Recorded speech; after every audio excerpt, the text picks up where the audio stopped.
What is the best case quarterback scenario for Auburn on Saturday? In the world full of podcasts, he's the undisputed heavyweight champion of hot takes, an Auburn sports homer, master of the boog, and message board legend. Get your buttons buttoned and your hats flattened because the Top Button Podcast is about to kick off. And you don't want to miss your courtside seat. Now, here's your host, Charlie Five. Yes, sir. We're back. It's another episode of the Top Button Podcast. I'm your host, Kyle Rush, a.k.a. Charlie Five, and we are ready to rock and roll and get after it. We're one day away from kickoff. There's a lot of questions surrounding the quarterback situation. What's the best case scenario? What is the best case scenario that can come out of Saturday? We're going to talk about all the possible scenarios and break down each one and then kind of get to the bottom of it towards the end. But before we get started, we got to give a shout out to MyBookie.ag. Use coupon code or promo code, whatever you want to call it, next round, all one word, for a double up on your first deposit, up to $1,000. That means you can give them up to $500 and they will give you back $500 to play with. So now you got $1,000 to go, turn into $1 million, maybe. Who knows? There's sports lines for everything. You could do first half, second half, overs, unders, a little bit of everything. Live betting for college football, for NFL, for everything. You even got baseball for a little bit longer as well. Get your account set up. Have a lot of fun. MyBookie.ag. Well, we've had 1 week of this continued quarterback controversy talk. You've got Hank getting some first-team reps. You've got Payton obviously still getting first-team reps. And I think going all the way up to Thursday, there's really not a clear answer yet as to what's going to happen on Saturday. I think everyone met the quarterbacks typically meet after maybe every single practice, but even met up till Thursday after walkthroughs. And I don't think a decision is 100% made yet as far as what happens Saturday in regards to the quarterback situation. I think that's actually very interesting because you already have a starting quarterback. So to me, if you're going to, if you already have a starting quarterback, there's really no decision, I guess, that has to be made. But up through yesterday, I think both guys were told, hey, we don't know yet. We don't know what the deal is going to be on Saturday yet. Probably going to find that out today.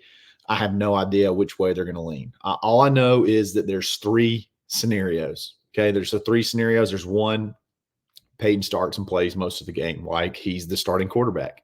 Just so nothing changes as far as playing time goes. Payton goes in first. He plays the quarterback role as he's the starting quarterback, hopefully with a condensed playbook and the lack of defense from New Mexico.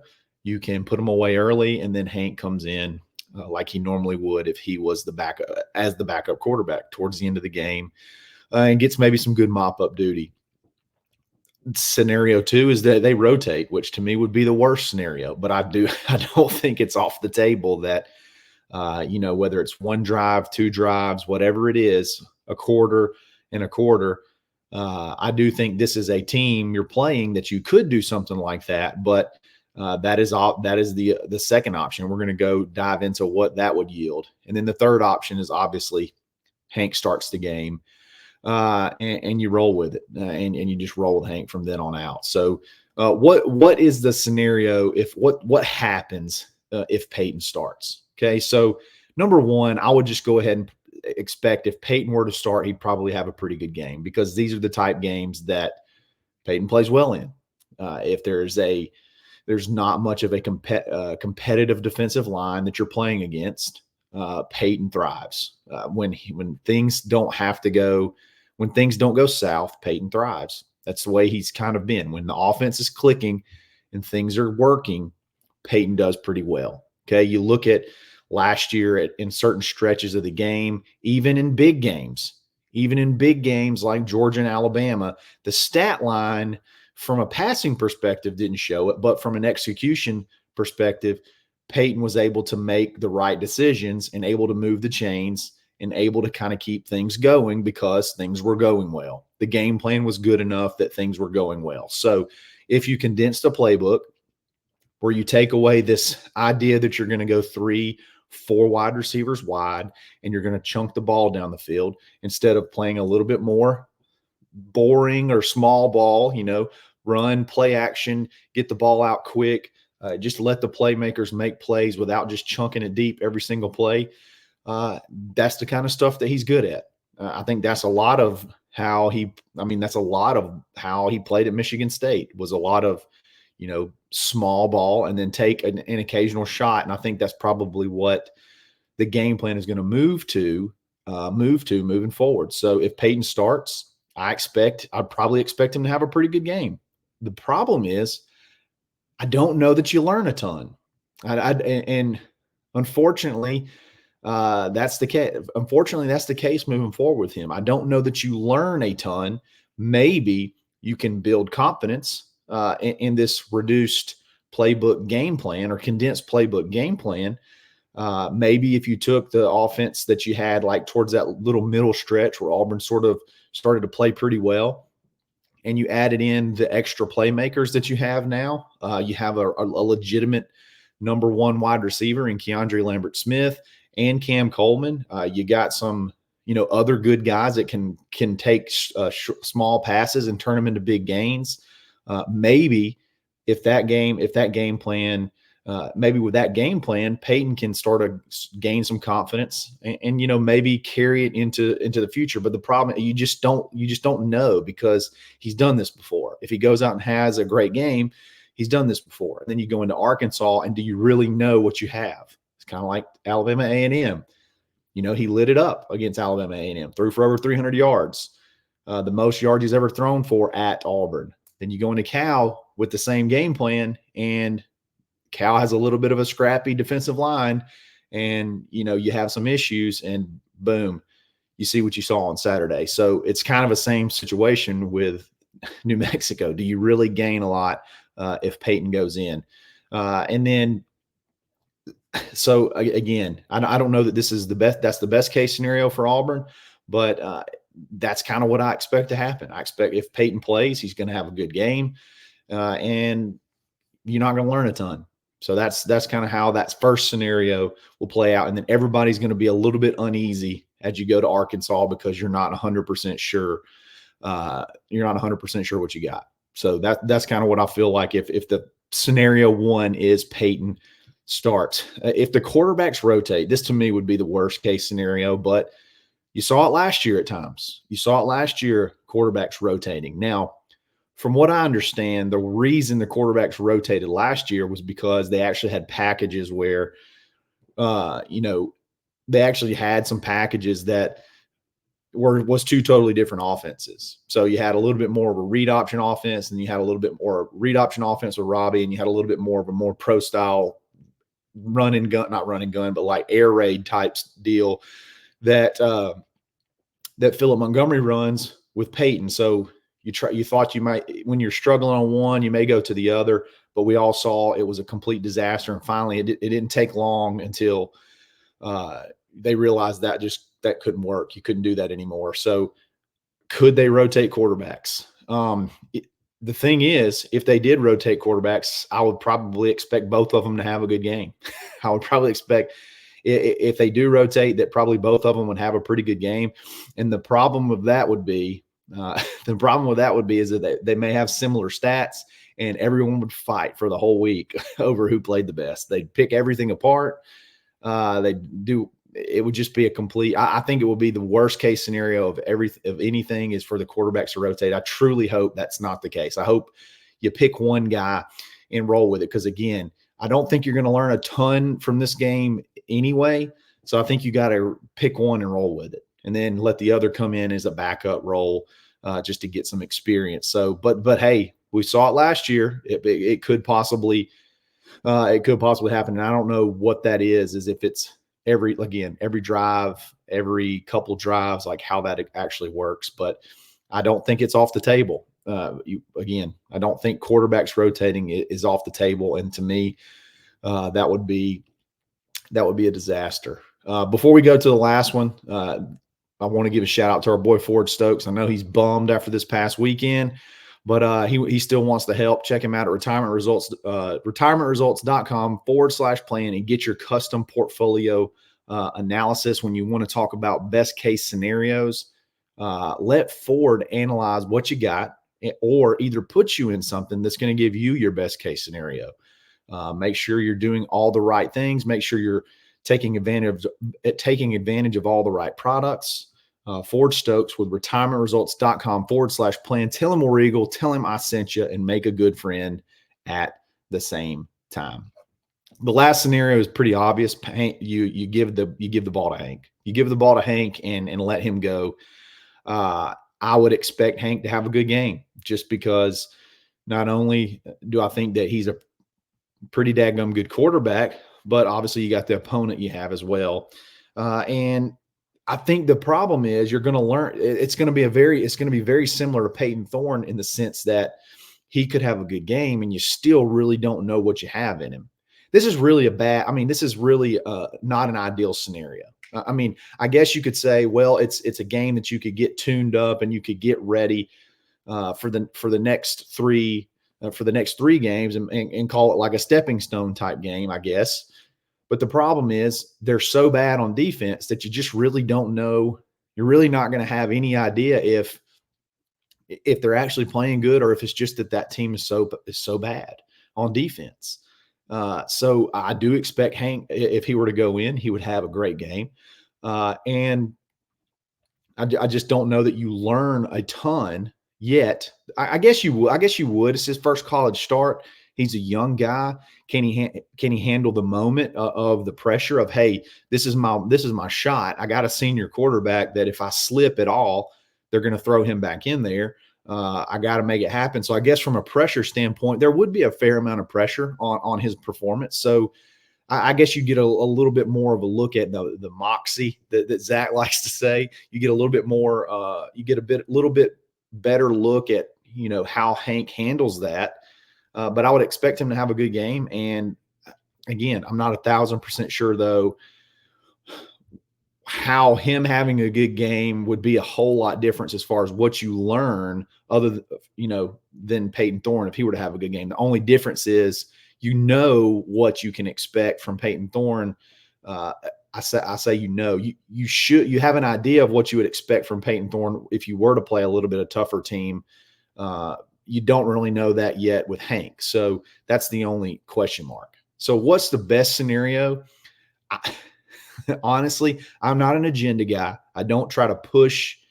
I'm not going to get on here and tell you go every single day against whatever happens. But I really do at this point in time think the best case scenario would be to start Hank. I really do. I think it would be the best case scenario for the team. I think it would be the best case scenario for the fan base.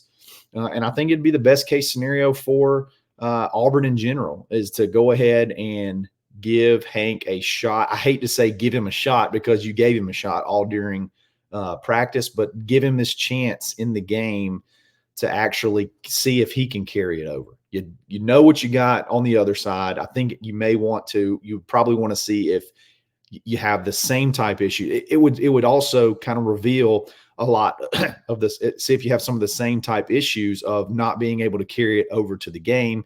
And then maybe it's like, man, we got to really look at on the inside what we're doing, because now we have two guys that are lighting it up in practice, but and when we have meetings, they're telling us all the right things. But then when we go to the game, we lose we lose it all in translation. So I think you can learn.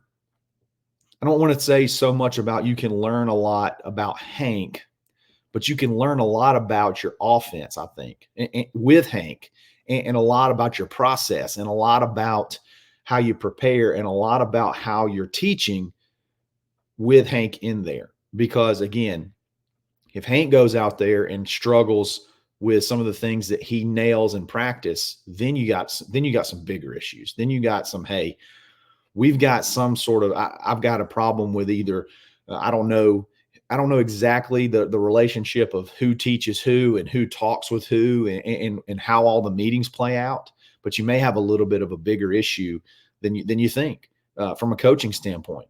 So I think, again, you, from a fan standpoint, I can imagine if you're out, that crowd is sort of going to be sort of probably nonchalant, a little bit melancholy. Let's go with melancholy. How about that? Just not quite up to that fever pitch before a game. And then if that right before that game, when they start doing the lineups, if Hank's name were to be announced, I think the crowd would go berserk. And I think you'd have a very, very very nasty, very, very loud environment and a lot of excitement. I really do. I think that sort of everybody's kind of hoping or sort of pulling for that. I think probably the vast majority of people are pulling for that announcement. So that gives you that. I think that in tune would fire the team up. Seeing the crowd being fired up, and then obviously you hate to have boo birds. You hate to have that in the stands, especially when you have recruits on visits, especially when you have you're hoping to get some commits over the weekend, which I think you will. You hate to have that when you're trying to sell Auburn, and then all of a sudden Payton Thorne's name is announced. I honestly would expect boos if his name's announced as starter. I really do. I almost expect there to be boos in the crowd if when they start doing the starting lineup, if Payton's name's called out. And I'm not saying I don't like booing. I don't excuse it, booing your own players, but I honestly, it would be hard to blame them at this point in time for at least feeling the emotion, the need to want to boo. So, again, that's why I think at this point in time, I think it's probably the best scenario you put Hank in. Also, if you put Hank in and he struggles, okay, I showed you that's what it is. That's what we have behind Payton right now. Okay, that's what we have in the cupboard right now. So I told you, I told you so, but there it is. Okay. You've been asking for it. There it is. Now let me coach this team and try to figure this thing out. So I think that's another, I don't want that positive to happen. I don't want Hank to struggle, but if it is a reasonable scenario to throw out there. If that were to happen and then you put Payton in and Payton has a good game, then you kind of at least extinguish that flame of the noise when you go to these press conferences, when you go do these public deals. Put Hank in. If that's the case, and Hank were to struggle, you kind of silence a lot of that stuff too. So I really don't see a negative. I really can't find a negative of starting Hank. Whereas the other two scenarios, I can see a lot of things that would possibly make people feel like they're, like you left some meat on the bone, or a lot of people feel like, hey, we didn't learn anything, or there's a lot of negatives I feel like they can come out of the other two scenarios, and not a lot of negatives other than the biggest negative that could come out of if Hank's starting is if he were to go out there and struggle and that kill, the little bit of the confidence that he has. He doesn't seem like that kind of guy, but if he were to go out and struggle and then you pull him and you put Thorne back in, you don't want to damage him that early in his career.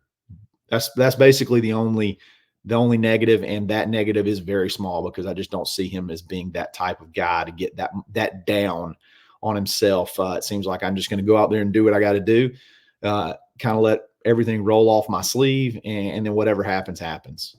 And that's kind of how I've always viewed Hank in general. So let's see what happens. My guess is we find out today one way or the other. I think it's strange that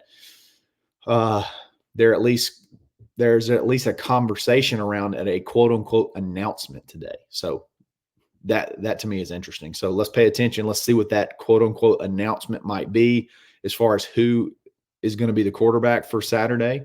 And then I know I may be falling on deaf ears, but hey, let's try to get behind whatever the decision is, and have some, just try to be not so toxic. I mean, it's tough, and some of it's justified, but hey, let's try to get behind whatever happens, and let's see if we can turn this thing around.